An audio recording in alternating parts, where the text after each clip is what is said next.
Do I really need to keep putting this here? Just consume what I tell you. Consume! Hello and welcome to my little corner of the internet.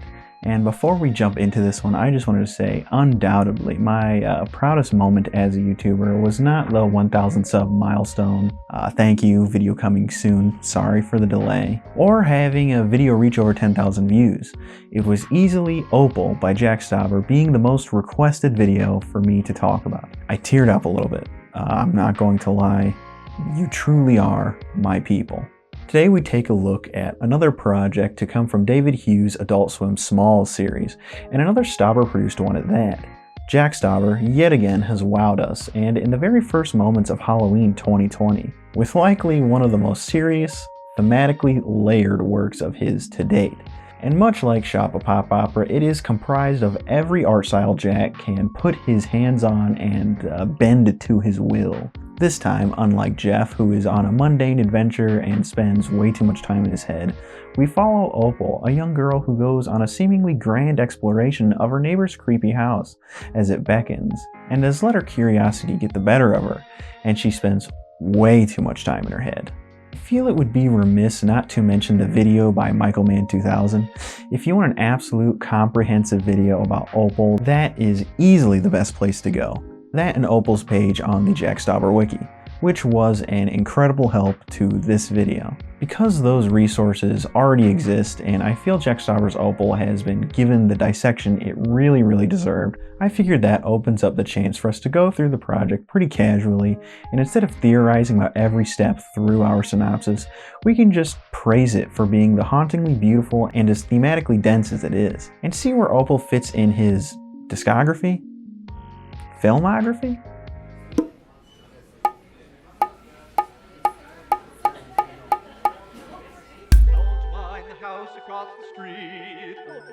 The short starts with an introductory melody that swings from melancholic piano and a lowish toned, spooky vocal to a manic and pounding piano with the same vocal but much higher pitch, and it falls just short of being too screechy to enjoy. This music plays over top of sliding camera shots and Jack's avant-garde prop visualizations of the characters we are soon to meet's vices, and the symbols of their themes. We will be taking a deeper dive into those when the story introduces us to them. We then slide through a window, setting the scene with a small diorama of where we are to assume Opal lives. The first scene we get with a character is Opal's father, who is contorting his face in an unnerving, excited but frozen expression until he seemingly clicks into sentience and stares directly into the camera. We cut to Opal scrunching her eyes closed, and when she opens them, we see the family sitting across the table, and they begin to sing with 4 spotlights. Spotlighting them? They sing in the a cappella quartet style reminiscent of old 1940s and 50s commercials, but the lyrical content of the song is a bit more driven on addressing Opal directly and letting her know she doesn't have anything to worry about, with an emphasis on being able to see her. And with the reflections of the spotlights in her eyes, she's able to do the infamous little ditty as she gets cheered on by her family. While being praised, she notices the house across the street, and the father, sweating, starts singing to her that she ought not pay attention to that house, and they put her to bed. And we, being clever and observant, notice that she still has the reflection of the family spotlights in her eyes. Once it gets dark and assumably everybody is asleep, she goes back to the window to take a peek at the house, and as we zoom in on the top window of the house, it explodes with another female vocal that, you know, may or may not be symbolic or representative of our protagonist's emotions. And ghostly lace starts pouring out of the window when it bursts open. I imagine this was done by reversing the video of lace being pulled through a hole, but God does it look good. I'm not sure how Jack was able to get the lace to lie down while pulling the lace through. It makes me wonder if he had like a fishing line attached to the lace and pulled it through with the help of 6 other people and not reversed it at all. I'm not entirely sure. I only think it's in reverse because the lace moves so unnaturally, but it sells the visual pretty hard. I thought it was really creative and keeps the low budget DIY feel that Jack has well and truly conquered. Back to the story. After contemplating, the spotlights click off and Opal sneaks over to the forbidden house. While looking at the door, bright lights flash on and I assume an alarm goes off. but that could be an audio representation of how scared Opal is at the light, and it forces her to quickly enter the house, where she realizes there is a man sitting on a chair watching television. We notice he has sunglasses on, and as we've seen, the setting is nighttime inside a house. I think it's safe to assume that he's blind, which makes him watching TV an interesting juxtaposition, but this gets told to us explicitly in the upcoming song. Tell me, why does it sound so easy to breathe on TV? And fuck does this song bop or jam or bang or whatever. Dude, this song is probably the greatest I've heard in such a long time. And although this is the longest track on the project, I'm still asking, please someone out there make an extended version so I can burn myself out on it. The song revolves around the blind man and how the characters on the television he is perpetually listening to are pining over him, constantly grabbing for his attention and telling him how great he is. He, as evident from his attitude in the song, has bought into this, letting himself be consumed by the ideas and the self-indulgences offered up to him. Most notably, he's taken up smoking, and if we're a little liberal, we can make the assumption that if the short takes place before the 70s, when cigarettes were allowed to be advertised on television, then as a consequence of this artificial gratification and desire to be the character all of the TV personalities want him to be, he suffers from COPD. Do you or a family member have COPD? A disease that causes shortness of breath and the coughing up of blood, both of which are present. I think his attitude is summed up pretty well in a quote from before he begins to sing. You know, it's evil to help people who don't need help, Claire. The entitlement of that statement right there is so telling, like he's the one who needs help from this child, despite not doing at the very least what he can for himself. And I understand, he's blind. I don't think there's any shame in needing help if something is out of your control, but everyone should make themselves as self-sufficient as they reasonably can. Realizing the person he is speaking to isn't Claire, the old man freaks out and falls out of his chair trying to grab her, screams, and Opal dashes up the stairs. Upon reaching the top, she sees the door that likely leads to the window we have been gazing at previously. Those sweet, sweet lace visuals return, and is quickly interrupted by our next character. Hey! Just gonna walk by without saying hello? This character, a younger man, is placed in a bathroom and surrounded by mirrors, and it's pretty clear through his monologue that he thinks he is hot shit. He is referencing himself as if he is much younger than he obviously is, with quotes like, You know, I'm like a tiny growing thing. or, You could hold me in the palm of your hand. all the while his more narcissistic compulsions have his voice severely lowered, like, I mean, my skin is Subscribe. sometimes. the song attached to this character I love almost as much as the old man's. They turn me down, now I live my nightmare. It's very upbeat and fun to tap your foot to, with the lyrics painting a much more sinister picture. Kind of reminds me of ska music, like super happy sounding, but usually with really dark subject matter. It tells the tale of how he was rejected, and the embarrassment has had him holed up in this bathroom, trying to make himself look better until he reached the point where he is having these delusions of grandeur, and returning to show everyone how perfect he is, while in reality, this not being the case. He also spends a lot of time out of song talking down to Opal, in likely another attempt to prop himself up artificially. Interrupting the young man's monologue is the old man, who has climbed the stairs in an effort to catch Opal. Getting close, he yells, scaring Opal and the young man. Quickly, she darts to the window room to hide. This room, to Opal's dismay, contains our final character.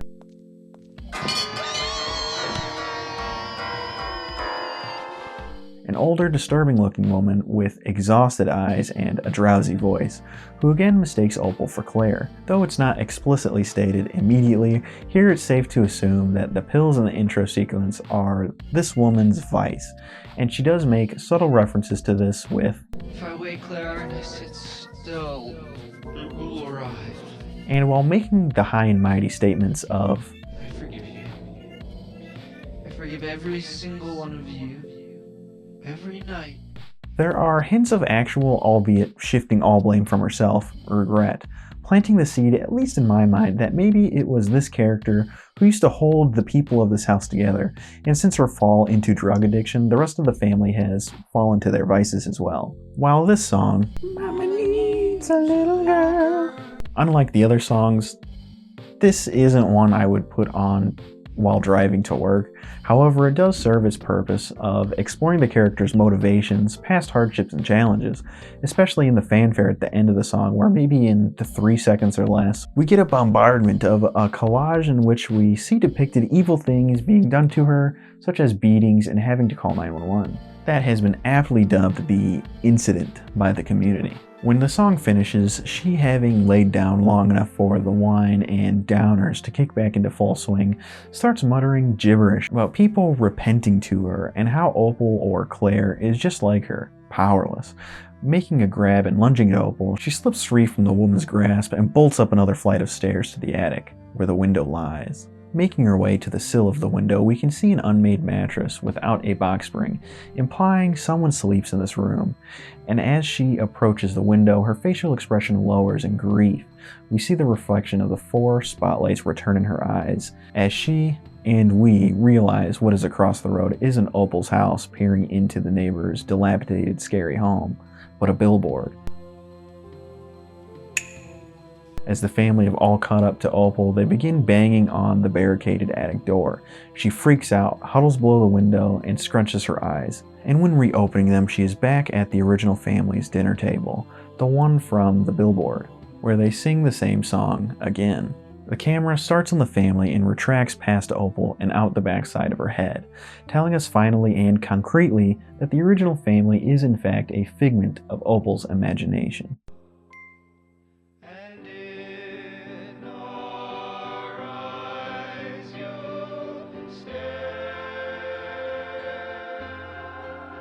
Like I said originally, there is some, not enough in my opinion, but still some really good content out there breaking down and dissecting Jack Stauber's Opal, and more importantly, giving the project the attention it deserves. However, there is a message that I felt pretty heavily while watching the short a few times, and I haven't really heard anyone else pose it as a theory, so here I go. Now, it should be said I agree with just about everything MichaelMann2000 said in his video, and with the community on the Stauber wiki page. However, on top of that, I think Opal is a type of coming-of-age story. While not in the traditional sense of it being the story of Claire becoming a woman and overcoming her abusive family, I believe it is the story of Claire reaching the age where her childlike wonder is beginning to fail her, and her imagination is no longer enough to help her escape from the situation she finds herself in. I think this happens with most kids at around age 12 or 13, where we put down the Pokemon cards and begin thinking critically about the mechanics of our relationships with others, future prospects, and our purpose. And we see this within the daydream manifestation of Opal's father at the beginning. When Claire looks out at the house, he begins to sweat and tell her that she shouldn't be paying attention over there. This is her trying to keep herself inside the delusion, while she isn't able to keep the house, the representation of her abuse, out of her thoughts any longer, and will begin to have to confront them head on. And that's what I think makes this childhood horror story so well done. This is something that most people have gone through. We all have. We've all been super gullible kids who helped our parents or friends with whatever they wanted to help with. Then we grew out of that and started thinking about the future. Putting yourself in the situation of someone just beginning to truly comprehend their surroundings in that way, while those surroundings are as dark as Claire's are, is a terrifying prospect. And heart-wrenchingly, it's not a situation that is incredibly rare for many modern-day children. When I first started really considering making a video about Opal, I was trying to crack the code of what tied all of the antagonists together. At first, I thought advertising and fame had ruined the family, but that theme doesn't really fit with the mother. She does think awfully highly of herself, but that doesn't mean she was once or had any burning desire to be famous. When I was bouncing ideas off of my fiance, she suggested addiction, and at first I was pretty happy with that answer. But when going over the story a few times, the father does not fit well into that theory either. He's much more obsessive than he is addicted, and there is an important distinction there. Obsession implies that he's not benefiting from his vice, where in an addiction there should be at least an expectation of pleasure. We can gather from the lyrics of the song that he's not deriving pleasure from his situation, and he's only working towards something that he could possibly enjoy. I should also say that when I say obsession, I'm not referring to obsessive compulsive disorder. If this were the case, then the father would likely understand what he is doing is not rational, and this character does not seem to have that sort of self-awareness.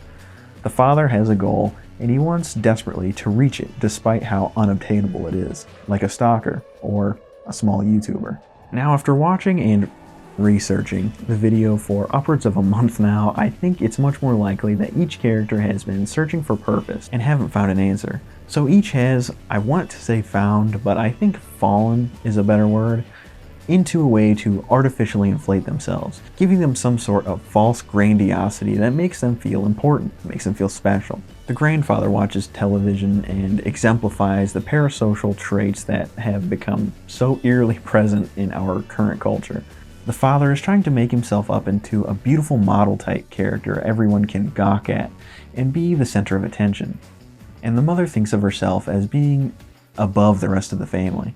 Despite constantly abusing drugs and alcohol, she talks about how she is better than them, and she is able to forgive them every night. I suppose it's easy to feel better than others when you're a recluse and only surround yourself with heavily flawed people. And I think the mother's case is the most interesting and realistic one, despite maybe being the weakest example of my theory.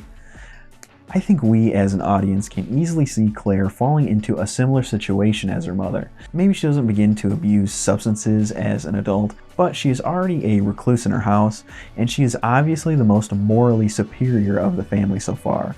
It's feasible that Claire lets that get to her head as she begins to go through the hormonal, emotional nightmare that all teenagers do. If my theories are close to true, I believe Jack has quietly and geniusly set Opal up for a sequel, while sneaking it under everyone's noses, where we get to have a more cookie-cutter coming-of-age story for Claire.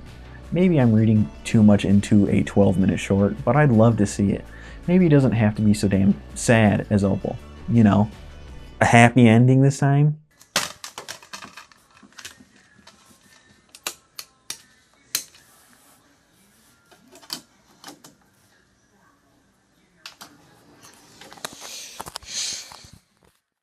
Jack is no stranger to wildly imaginative visuals and the formulaic pop music he is constantly turning on its head.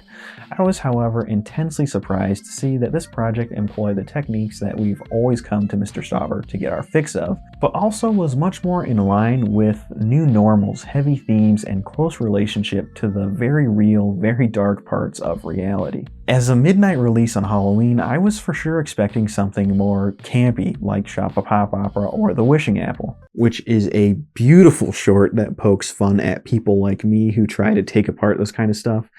It's great. Please watch it. I love his campy, goofy works.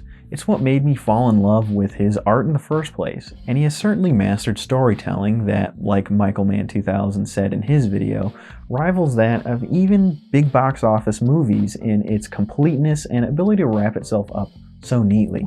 So with that in mind, I want to rate Opal on 3 factors that I think make a Jack Stauber work a Jack Stauber work. In its music, I think Opal stands alongside the best that Jack has put out so far.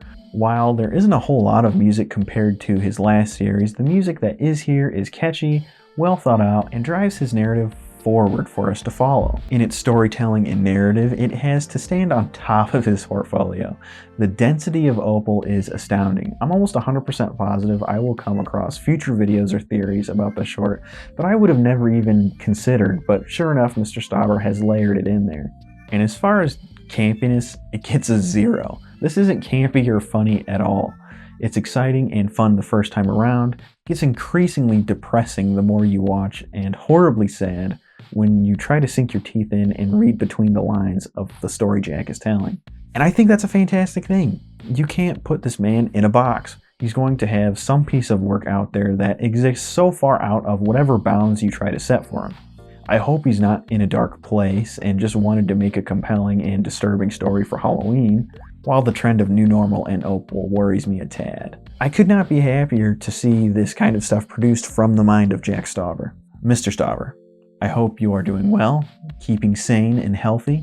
Whether the next project you bless us with is another funny, wacky Oh Mona Lisa or painfully sad Goldie, I will be very excited to experience it with all the senses my monitor will allow, along with the rest of the human beings who draw so much inspiration from your work.